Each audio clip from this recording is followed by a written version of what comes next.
My wife's best friend and I were taken by a gang of kidnappers. They demanded $40 million, but would only release one of us. Instead of saving me, she used the money I had slaved away for to rescue her best friend, Ethan Sullivan. As I lay there, covered in blood with my life fading away, I used my last bit of strength to beg her for a single look. Ava ignored me and focused entirely on helping Ethan walk away without a single glance back. She left me there to be brutally executed by the kidnappers. Ava told me that I was the only obstacle standing between her and her true love. When I finally opened my eyes again, I realized I had been reborn on the very morning of our wedding day in Chicago. James, what is the plan here? The Miller family is still demanding an extra $180,000 as a gift for her uncle, or they will not let Ava leave for the ceremony. The man speaking was my best man and longtime friend, Liam Harrison. His familiar voice snapped me out of the agonizing memory of my limbs being severed. I stared down at the wedding bouquet in my hands with utter disbelief. I looked around at the cheerful wedding decorations, and a smile actually crept onto my face. I could not believe I had returned to the day of my wedding with Ava Miller. Based on a timeline, I had already transferred the initial $800,000 settlement to the Miller family. On the morning of the ceremony, the Millers decided to get greedy and demanded an additional $1.8 million. James, how can you be laughing right now? The Millers are being absolutely heartless by asking for that much more money. I honestly do not see what you see in Ava to make you this obsessed with her. Liam grumbled with a voice full of frustration on my behalf. James, have you made up your mind? Because it is just another $1.8 million. Just transfer the money to my brother's account already, or I am not going through with this wedding. Ava sat on the edge of the bed in her white gown while swinging her legs impatiently. My attention was immediately fixed on her best friend, Ethan Sullivan, who was standing there in a sharp suit. Exactly, James, is only $1 million and change. If you actually loved Ava, you would not be hesitating over such a small amount. Ethan looked at me with eyes full of mockery, while Ava added that my love for her seemed quite fake. Ava's face twisted with rage as she glared at me. The moment our eyes met, the memory of the kidnapping flashed through my mind. I remembered her showing up with a heavy suitcase filled with the cash I had worked so hard to earn. She did not use that money to save her husband, but chose to rescue her best friend instead. A wave of shock and heartbreak washed over me as I remembered that moment. The sting of her betrayal felt like a knife being driven into my chest repeatedly. Even as I was gasping for my final breaths, I managed to ask her why she was doing this. Ava looked distressed as she helped Ethan up and gave me a look of pure resentment. She claimed that Ethan had always been fragile and could not handle the pain like I could. She told me I was strong enough to endure it while he was not. After those words, she walked away with Ethan and never looked back at me. It was only after years of marriage that I hired a private investigator to discover just how deep their connection really went. They were childhood sweethearts who had been inseparable since they were kids. Ethan was always sickly and his family was broke, which was the only reason they never ended up together. During a night of heavy drinking, Ava finally confessed the truth to me. She only married me because of my wealth and status. From the very beginning, she planned to use my resources to pay for Ethan's medical bills. Even after I discovered her scheme in my previous life, I remained foolishly devoted to her. I believed that my genuine kindness would eventually win her over and make her see my worth. I was not asking for much and gave her everything I owned just to have a small place in her heart. I would have been happy with the smallest amount of affection. Ava once mentioned she loved the glow of fireworks, so I spent a fortune to light up the Chicago skyline just to see her smile. Her expression remained cold despite my grand gesture.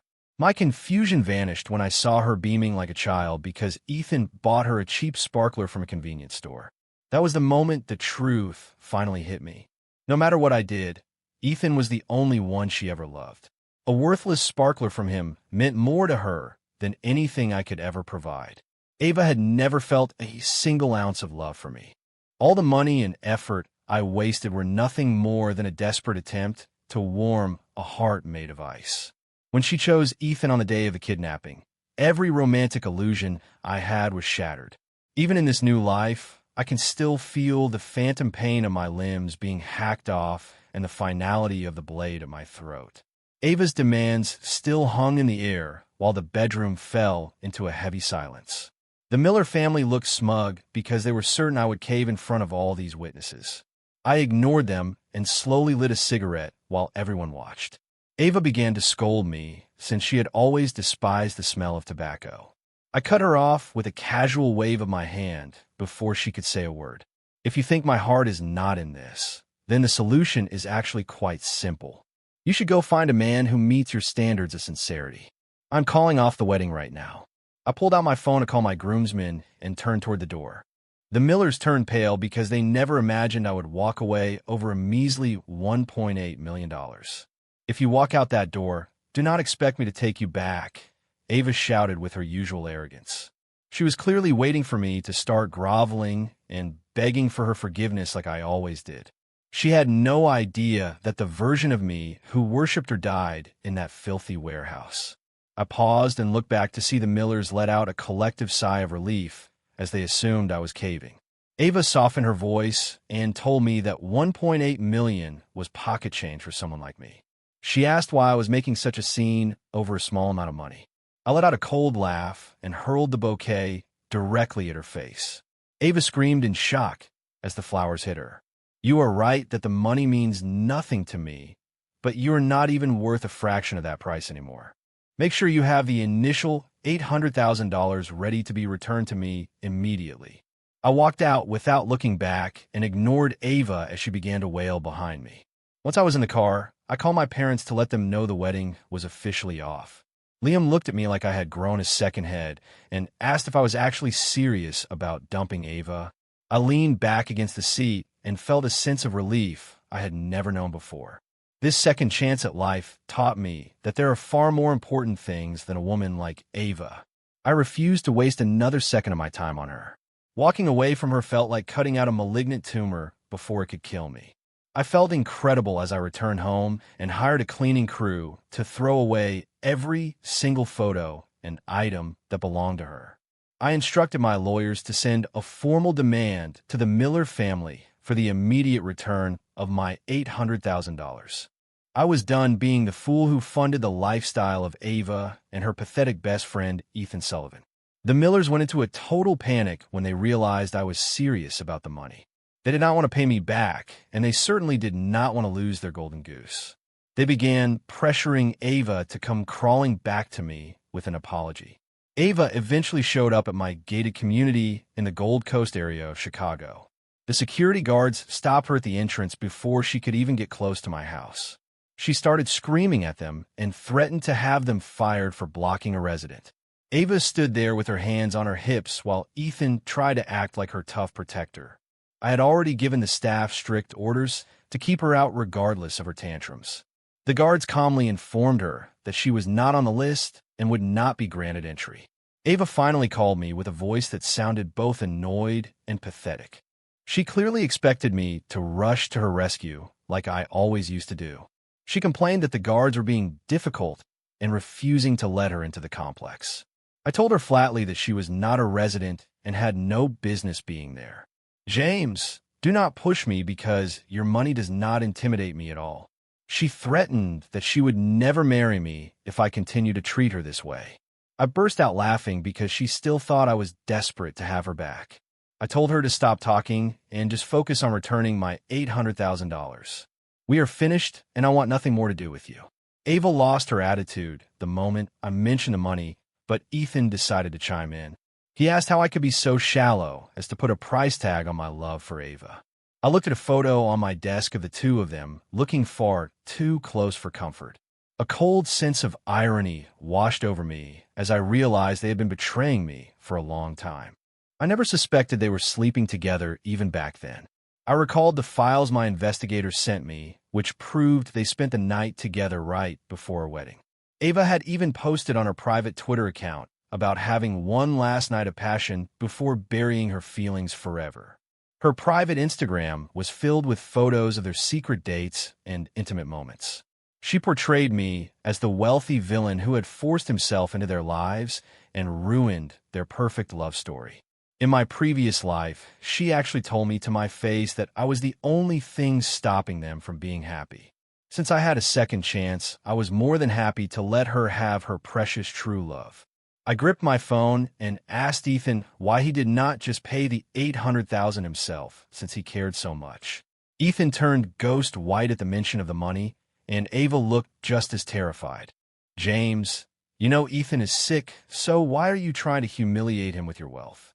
You only have this money because you were born into the right family.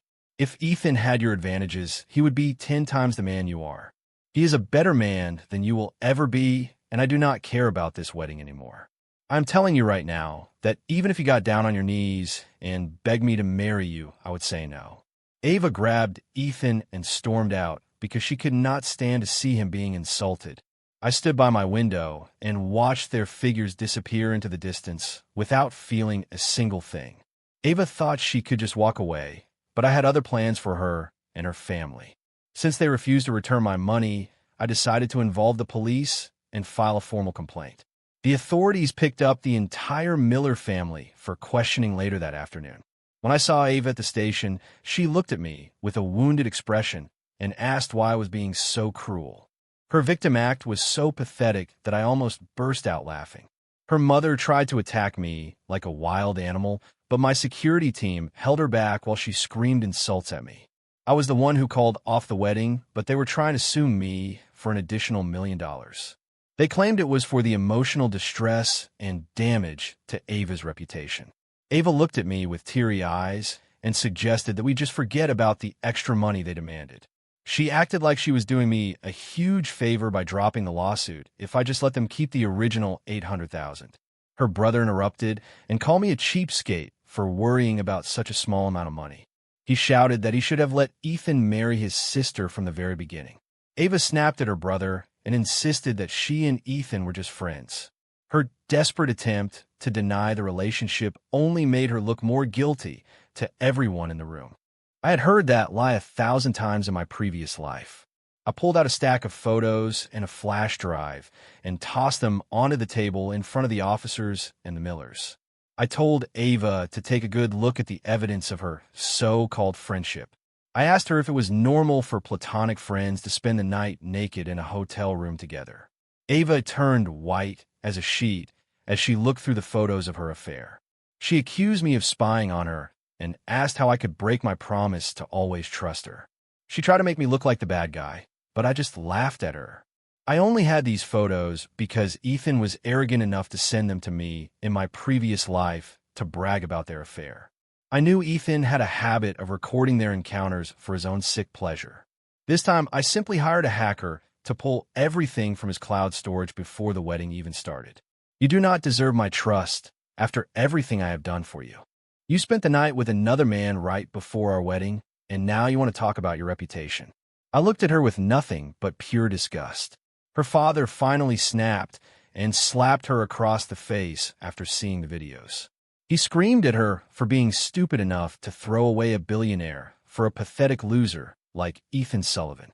Ava started sobbing and told her parents that her love for Ethan was real. She begged them not to let money come between her and her true love, which nearly gave her father a heart attack. I watched the drama unfold and told the officers that I would be filing fraud charges if my money was not returned. The entire family was present when they took the initial payment, so the evidence was undeniable. The Millers finally agreed to pay me back after the police explained the consequences of a fraud conviction.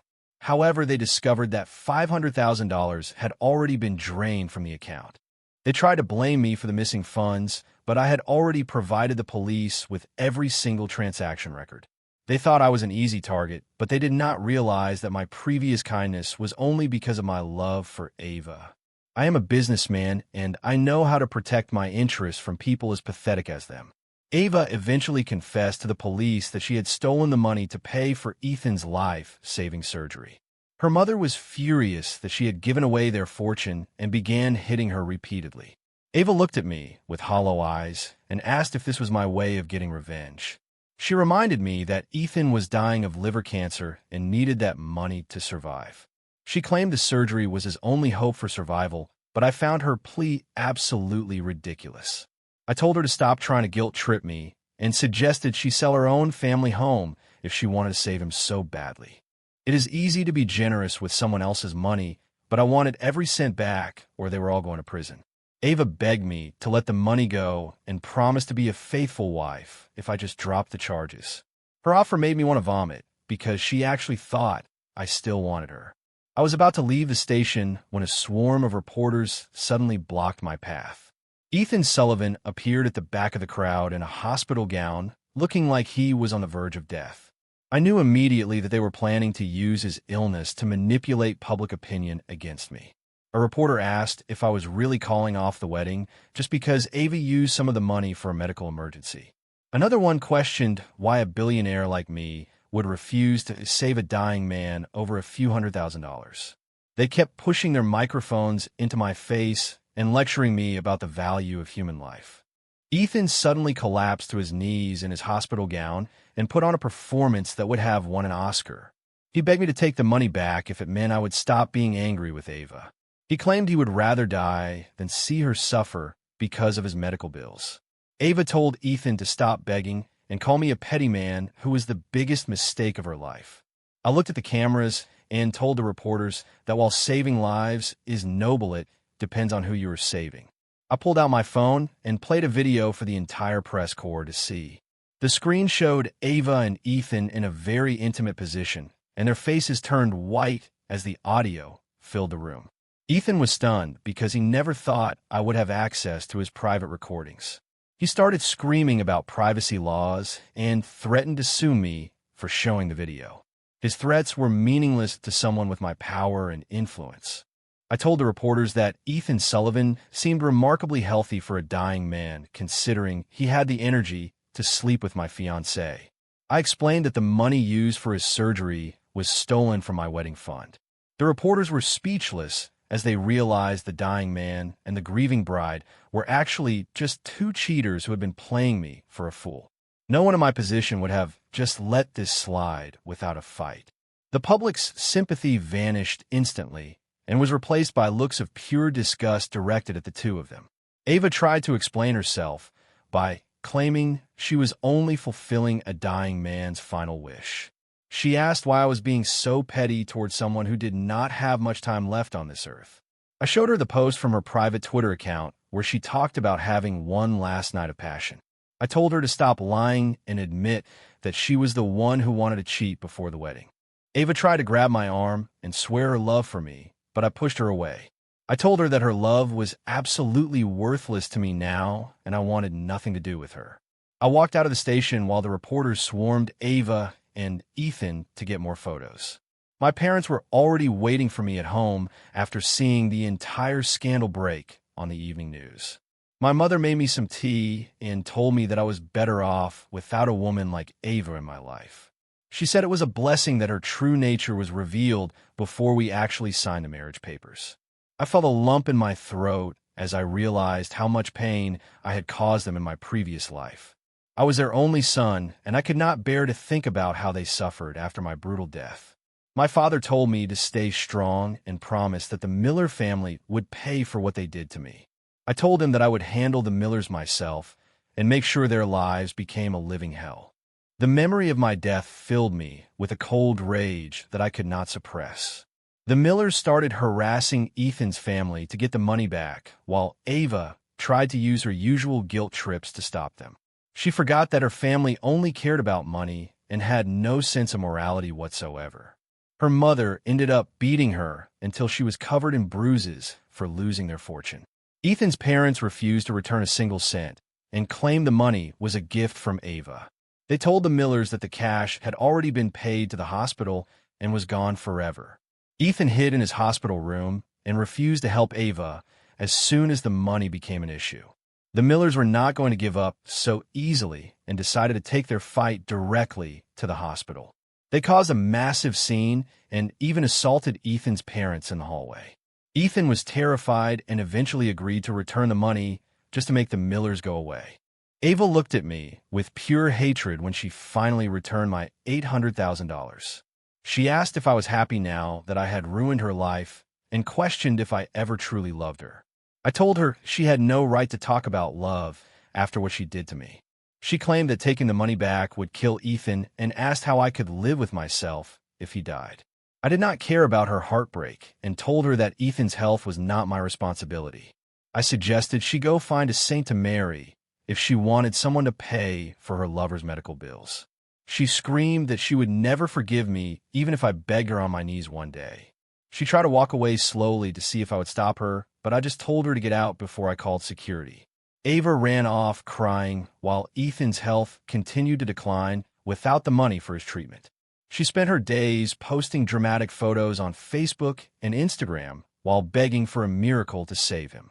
Her social media posts became increasingly unhinged as Ethan Sullivan got sicker. I was shocked when she actually showed up at my office in downtown Chicago and knelt on the sidewalk to beg for money in front of everyone. She threw away every bit of her dignity just for a chance to save Ethan. It made me realize how pathetic I was in my previous life for dying for someone as worthless as her. A sudden downpour started as I was leaving the office in my car. I rolled down the window to look at her soaked and shivering figure before she finally collapsed onto the pavement. It was just another one of her desperate attempts to get sympathy from the crowd. She did not realize that those tricks only work on people who actually care about her, and I was done with her forever.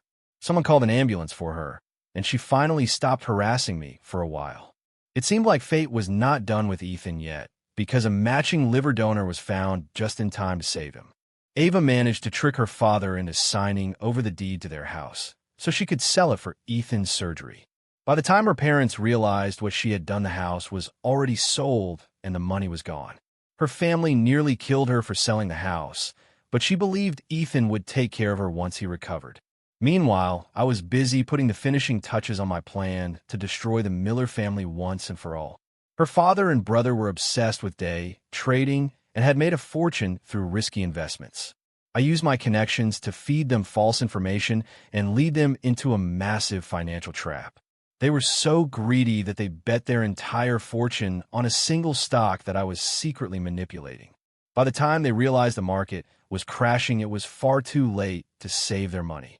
Ethan survived his surgery, but the Miller family was completely wiped out and forced to file for bankruptcy.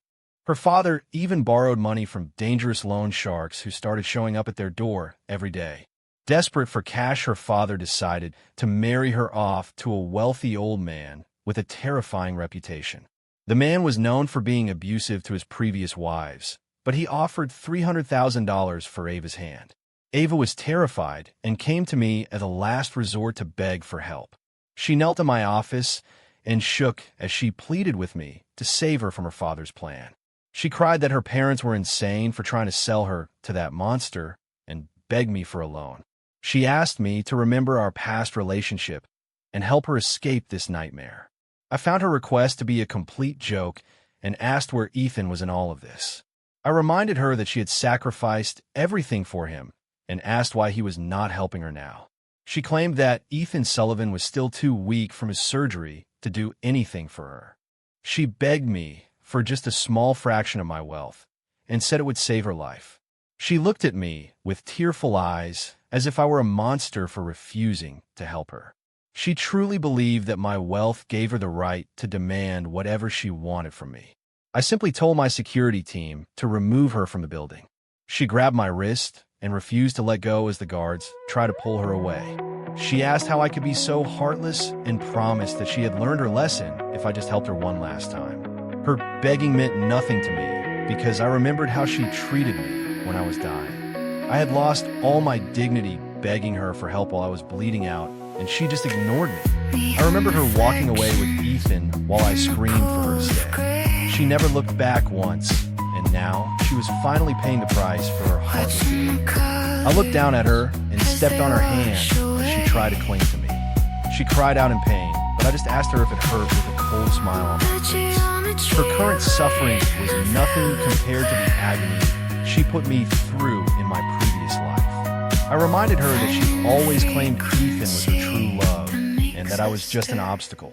I told her that I was out of the way now, so she was free to be with her precious Eva. She accused me of humiliating her and warned me that I would eventually pay for my cruelty. Her threats were empty, and I told her she was not even worth my time. Months passed, and my informants kept me updated on her miserable life with a new husband. Her family actually went through with the marriage, and her life became a living hell. She was constantly covered in bruises and would show up at her parents' house and beg for help. The Millers were so dependent on her husband's money that they treated him like a king. They ignored her injuries and even blamed her for not being a better wife to them. They told her that her beatings were her own fault for being so stubborn.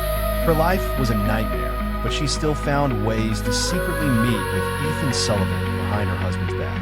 They were actually planning to murder her husband and steal his entire estate. I was not about to let them get away with another crime and decided to intervene. I made sure her husband found out about their little murder plot just as they were finalizing it. He responded by having his men break Ethan's legs and nearly killing Ava in the process. I asked her if she ever wondered if I would still love her. I told her that no matter how many times we started over our story, it was always in the same way. Ava screamed that I would always love her if we just had another chance. She then turned to the hitman she had hired and told him to kill me as slowly and painfully as possible. The killer looked at me with the same bloodlust I remembered from my previous death. Ava looked away as she prepared to leave me to die, just like she had done before. She told me she was only fixing her past mistakes, but her plan was doomed from the start. The police stormed the building and surrounded everyone before the killer could even raise his hand. Ava stood there in shock as the police took control of the situation. I stood up after being untied and asked her if she really thought I was stupid enough to fall for a trap. She screamed that everything she did was out of love for me. I laughed and told her to stop lying because the only person she ever loved was herself. The police took her into custody and she started babbling about being reborn and changing her fate. The officers just assumed she had suffered a mental breakdown and ignored her stories. The police eventually found the bodies of Ethan Sullivan and her husband at her house. When they questioned her, she claimed that they had forced her to kill them and that she was the real victim. She screamed that they were both monsters who deserved to die for what they did to her. She was eventually convicted and sentenced to death, but she kept begging to see me one last time. I sat in the prison visiting her and listened to her final confession without saying anything. She looked at me through the glass and asked why I was looking at her with such cold eyes. She claimed that I was the only person who ever truly loved her and asked why I stopped. She told me how happy she was to be reborn because she thought she could finally win me back. She asked if I would have forgiven her if she had reached out to me sooner.